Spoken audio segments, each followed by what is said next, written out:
invite the remarks from Mr. Elon Musk.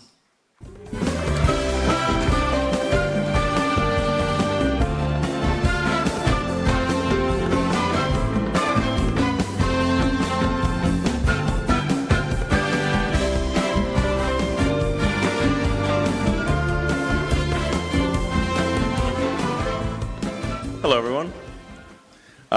Well, I must say I'm very impressed with this. This meeting room is amazing. I feel like I'm in a waterfall. And it's really lovely here, and that was incredible, incredible performance.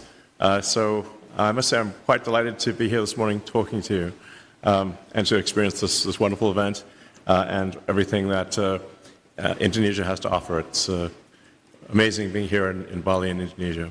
So, hopefully everyone saw the mangrove forests because those are very impressive. It's several 100,000 acres of mangroves that I think have been replanted, if I recall correctly. So there are a lot of great things happening in Indonesia and the rest of the world. Overall, I would say I'm quite sort of optimistic for the future. I think we should never be complacent or entitled, but I do think that if we're not complacent or entitled, that the future will actually be great for the world. And I think we're headed to a bright future overall. And with respect to water, I've always thought, we call Earth Earth, but actually Earth is 70% water by surface area. So we technically, I think if aliens came here, and a lot of people think aliens have come here, because they're always asking me about aliens. They would name us water, because we are 70% water and only 30% land.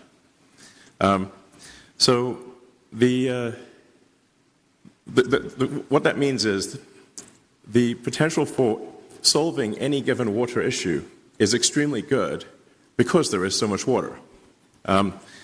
There's obviously desalination required at times and the transport of water, but desalination, as I think most people know, has become very inexpensive and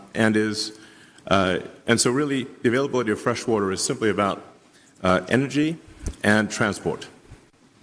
So that's when I talk to even very well-read, very smart people in the United States, they will often think, well, the water crisis is unsolvable. But in fact, it is very solvable. There are continuing breakthroughs in the efficiency of desalination. And anyway, I think we've got a great water future ahead of us, and I think a great sustainable energy future ahead of us. Yes. So anyway, hopefully that is. I'm kicking things off on a positive note, but I think with good basis for doing so. Yeah. With that, I think the next section is really just some questions or Q&A. If anyone would like to ask me anything about anything, I suppose we should generally stick to the topic of water, given that it's the water conference. But I'm happy to answer other questions as well. I'm not quite sure how the logistics of question posing works, but you could just say a question. Sure.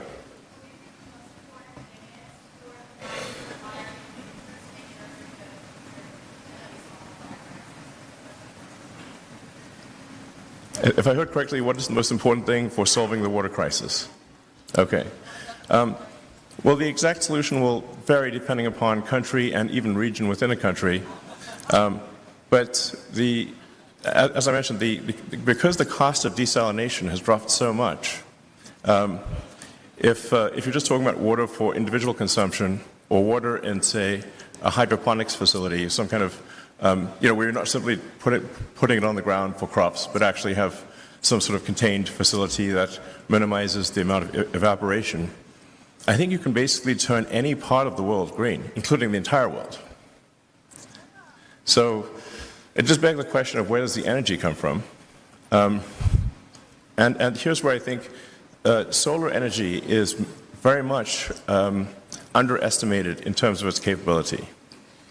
So if you think about what would the Earth be without the sun, the Earth would be a frozen dark ice ball at roughly 3 degrees above absolute zero. It would be quite unpleasant. So, very cold and dark. But because of the sun, we're at quite a nice temperature, quite pleasant, sort of roughly 300 degrees above absolute zero. And the sun powers almost the entire ecosystem is solar powered. When you say, like, well, how much land would it take to generate electricity?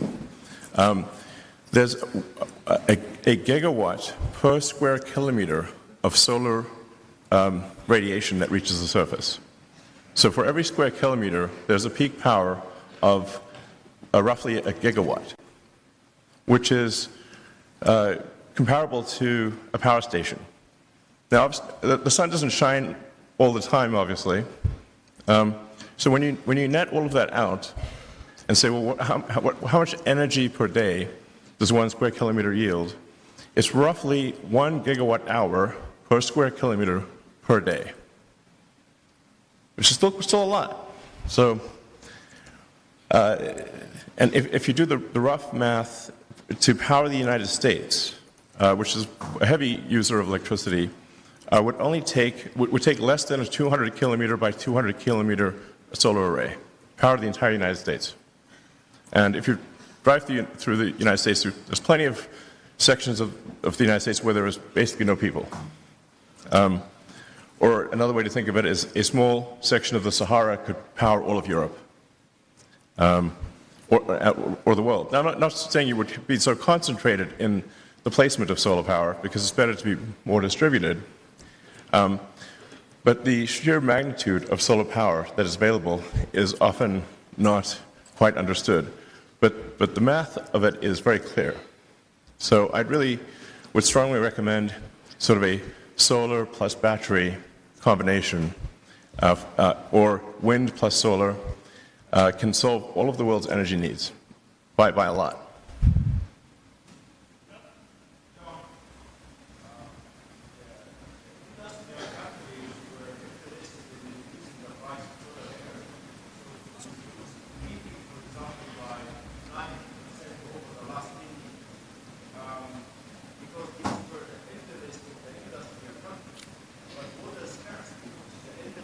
Developing countries needs also R&D to reduce the price of desalination or desalinated cubic meter of water by 90%, like what happened with the BP. Who is going to support the R&D in this era? Not the developing countries, of course. How we are going to support the researchers? Yeah, so something that I would encourage everyone in the room to look at is, and you touched on that briefly, is that the cost of solar power has dropped dramatically over the years. So if you were to look at the cost of solar power 5 years ago, or 10 years ago, or 20 years ago, it would have seemed cost prohibitive. But the cost of solar power today is extremely low. And the cost of batteries to store the energy has also dropped dramatically. The cost of battery storage of electricity has dropped by a factor of 10 in the past 5 years. So many of the studies that were done in times past when batteries were very expensive and solar power was very expensive. And I would just encourage everyone to basically take another look at the cost of solar and the cost of batteries, and I think you'll find that you're pleasantly surprised. So. All right, time to wrap it up.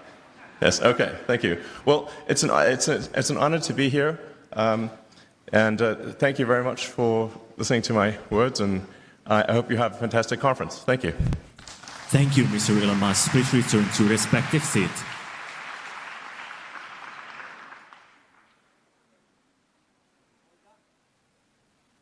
Your Majesty.